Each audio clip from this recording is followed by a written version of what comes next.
the ecosystem. So I want to take a quick pause on the philosophical side. And I want to ask you about validators, because I've had a lot of people ask me about doing it. And is it difficult? Is it worthwhile? Like, do I need to know a lot? Like, what, for all the people that are curious and that, you know, are at, let's say, an entry level in technical prowess and knowledge, you know, or even program literacy, who should get involved as a validator? How hard is it? What are the costs involved roughly? And even yield, if assuming maybe what we're seeing right now on testnet in terms of the validator rewards, if you could like put that all together, that'd be amazing. Yeah. So a few different parts.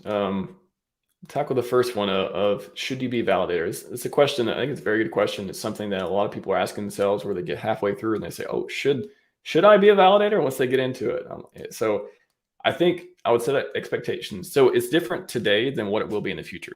I want to preface it that today we're at the frontier. We're at the, myself and other people are trying to automate and help and write guides and code and stuff to make it easier. But we're at the frontier. You need to set up your own hardware. You need to know how to do networking. You need to know how to at least run scripts, if not run commands. You need to know command line. A lot of these I take for granted. I mean, for me, it's like tying my shoes, knowing how to change permissions on a file. Like I've been doing it for most of my life, I guess I could say. So for me, a lot of it I take for granted. And then you get people who come in and they have all these questions, and me and God bless Gamma. He is tech support, and him and David Feeder both have been trying to help a lot of people with these questions that are just, they kind of ask questions sometimes where, and again, I'm the one that says there's no stupid questions. However, when you're asking questions that are like, if you can't run a command in the terminal, you probably shouldn't be a validator. Like you have to be able to run commands and understand at least kind of what you're doing before, or else you're just going to be lost. You're going to be frustrated. It's just not going to be a good experience. So it's not that you can't be one. It's that you're just going to have a hard time. And then you're going to be asking for help. You're going to get frustrated when people get tired of answering questions, blah, blah, blah. So I would say, like, baseline, you need to learn, or you need to know a little bit about technology before you start trying to become a validator. Now that's today. However, in the next 6 months to a year, I hope, 2 more weeks, 2 more months, we hope there'll be more plug and play products produced by people in the community. Alex from Hedron has talked about a plug and play router type of box of, hey, you do a setup in the web UI, and if you can imagine that, how easy that would be to get to help further decentralize the network and get people set up correctly. And all that is like, why wouldn't it come? Why wouldn't it be there? Feeder's got validatorstore.com and stuff now and all that too. However, today, to become a validator, it's not easy. It's not easy unless you're very familiar with technology. And just to give you an example of like how not easy it was for not having a background in this, I started in, I want to say January, February. I started learning this stuff. I started deep diving and figuring out how to do it myself on Ethereum testnet.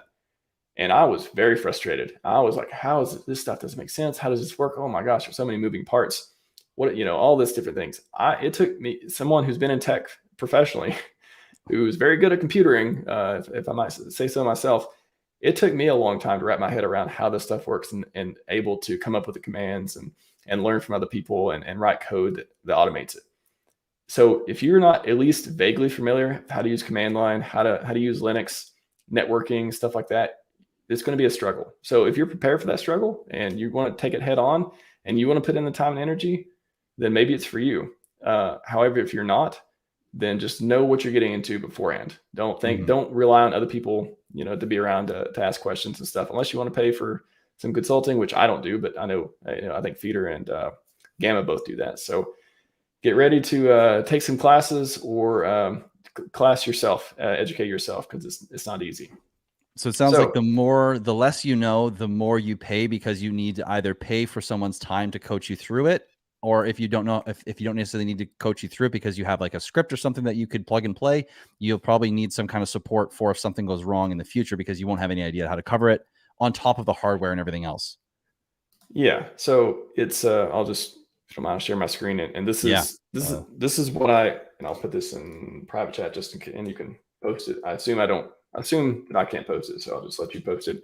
But this is this has been one of my contributions to the community over all the stuff I've learned, is to help make it easier. I think that these scripts, you still need to know how to run scripts. You still need to know how to run commands and command line, but they take a lot of the heavy lifting out of it because, excuse me, because they allow you to do the minimum. Because if, I'll just open this one real quick.